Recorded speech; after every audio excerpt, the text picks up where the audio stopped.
Anganwadi worker द्वारा किया गया धरना प्रदर्शन।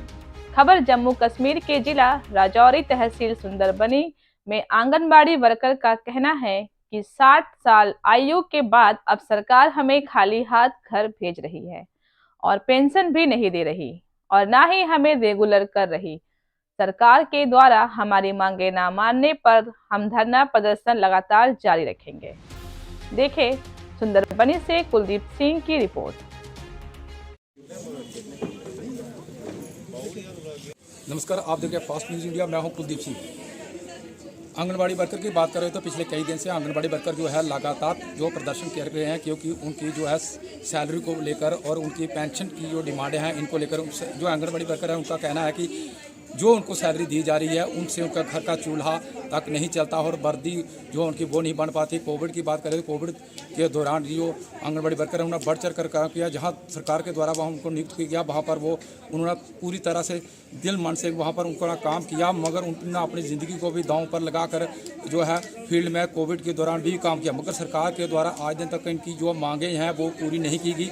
आखिर क्या बजाय रहीं, बीच में कहाँ त्रुटियाँ रहीं, ये आज तक उनकी जो है मांगे पूरी नहीं की और उनको एक बार फिर यहाँ पर प्रदर्शन करना पड़ा। डीडीसी ऑफिस में आकर उन्होंने धरना प्रदर्शन दिया और इस प्रदर्शन में उन्होंने डीडीसी राजेंद्र शर्मा को एक बार फिर ज्ञापन दिया और ज्ञापन में उन्होंने देने के बाद उन्होंने बीजेपी के प्रदेश अध्यक्ष रविंदर रैना से भी बातचीत की।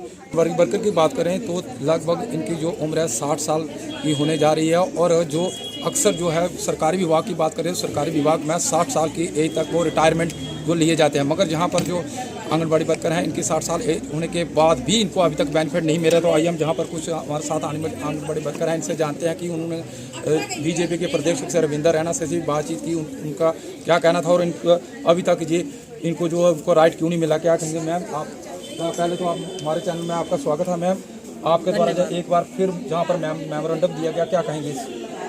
सर मेमोरेंडम तो हमने दे दिए हैं, पहले भी दिए हुए हैं, हर जगह में दिए हुए हैं। कोई गौर करेगा इस पे तो फिर जानेंगे। ऐसे तो हम अपना जो काम कर रहे हैं हड़ताल का ये तो जारी रखेंगे जब तक सरकार जागेगी नहीं, जब तक हमें कुछ मिला नहीं। अभी 60 साल के बाद हमें भेज रहे हैं घर, क्या मुंह दिखाएंगे घर जाके बच्चों को। बच्चे भी हमारे फार्मर हैं, किसान हैं, वो भी कुछ बेचारों को नौकरी तो रही नहीं आज के दौरान में, ना ही कोई उनकी नौकरी है। पतिदेव भी बूढ़े हैं, अब 70 साल के हैं। मैं भी अब किसी का झाड़ू पोछा तो कर नहीं सकती। आप देख रहे हो सब मेरी बहनें ऐसी ही हैं उम्र की, तो क्या करेंगे। दवाई के लिए पैसे कहाँ से लाए। मैंने तो ये भी कहा सरकार हमारा वेरिफिकेशन करवा सकती है घर से।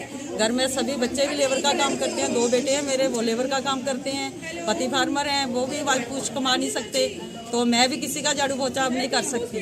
तो हम गलत बोल रहे हैं या ठीक बोल रहे हैं, सरकार को सोचना चाहिए। हमारी वजह से ही सरकारें बनती हैं, हमारी वजह से ही बिगड़ जाएंगी। भाई हम तो नहीं छोड़ेंगे जब तक हमें कुछ हक दिया नहीं गया।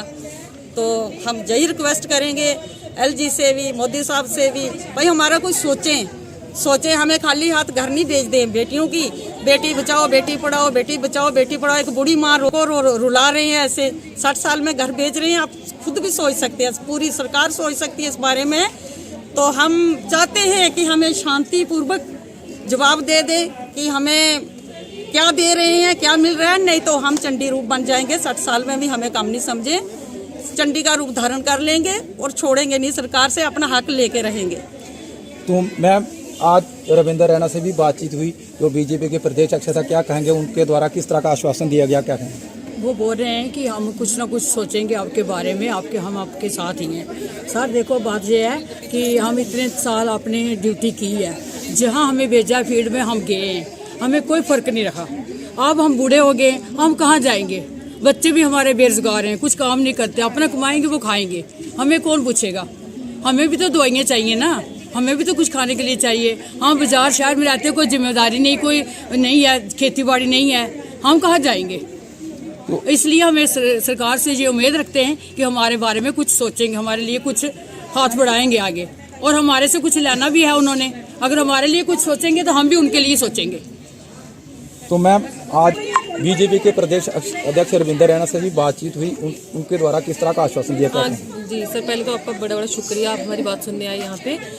रैना सर से हमारी बात हो गई है, उन्होंने आश्वासन दिया कि हमारी बात को LG सर तक पहुँचाएंगे। तो उनने अभी देखते हैं सर से वो टाइम लेंगे, हम उनसे भी मिलेंगे सर से कि हम हमारी जो भी डिमांड है वो हम सबके आगे रखेंगे। मैं बीजेपी के प्रदेश अध्यक्ष रविंदर रैना जी का ये भी कहना है कि उनको इस बार 50+ लेके सीटें चल रही हैं। अगर आपकी मांगे नहीं मानी जाती तो क्या आने वाले दिनों में जो है आंगनबाड़ी वर्कर है उनका किस तरह का रवैया रहेगा, क्या कहेंगे? सर पहले तो हम देखेंगे ना हमारी मांगे वो पूरी करते हैं कि नहीं करते, फिर आगे हम देखते हैं हमारा प्रोटेस्ट हमारा कहाँ तक चलता है सर। अभी तो हम धरने पे। पिछले कई दिनों से आपका जो धरना प्रदर्शन है वो जारी है, मगर आज दिन तक आपकी डिमांडों को पूरा नहीं किया गया। कहाँ पर कमी रहेगी या आपकी जो बात है आगे तक नहीं पहुँचाएगी, क्या कहेंगे? हाँ जी सर, अभी सर ने मेमोरेंडम भेज दिया LG सर को, तो देखते हैं सर अब क्या जवाब देते हैं। आपके द्वारा पहले भी मेमोरेंडम जो है सौंपे गए हैं, मगर उन पे आज दिन तक कोई भी जो है एक्शन नहीं हुआ, कोई भी कार्रवाई नहीं हुई, तो क्या कहेंगे सरकार से किस तरह की आप गुहार? सर पहले तो ये है कि हम सरकार से तो उम्मीद लगाए हुए हैं, अब देखते हैं LG सर का क्या मतलब जवाब आता है। तो हमारा प्रोटेस्ट से आ रहा है। हमारे साथ आंगनबाड़ी वर्कर थे, उनके द्वारा ये खास तौर पे साफ कहा गया कि अगर आने वाले दिनों में हमारी समस्याओं का हल नहीं होगा तो बीजेपी के जो प्रदेश अध्यक्ष रविंदर रैना जी, उनका नारा है कि 50+ इस बार सीटें लेकर हम सरकार बनाएंगे, वो सरकार बनाने से चूक जाएंगे। एक बड़ी अपडेट जो हम आपको सुंदरबनी DDC कार्यालय से बता रहे हैं, जहाँ पर आंगनबाड़ी जहाँ पर DDC ऑफिस में जो आंगनबाड़ी वर्कर हैं वो लगातार जो प्रदर्शन कर रहे हैं, एक के बाद एक ज्ञापन भी दिया जा रहा है, मगर उनकी समस्याओं को आज दिन तक जो है आगे जो फॉरवर्ड नहीं किया जा रहा। क्या आने वाले समय में इनकी समस्याओं को जो है सुलझा लिया जाएगा, ये तो आने वाला वक्त ही बताएगा।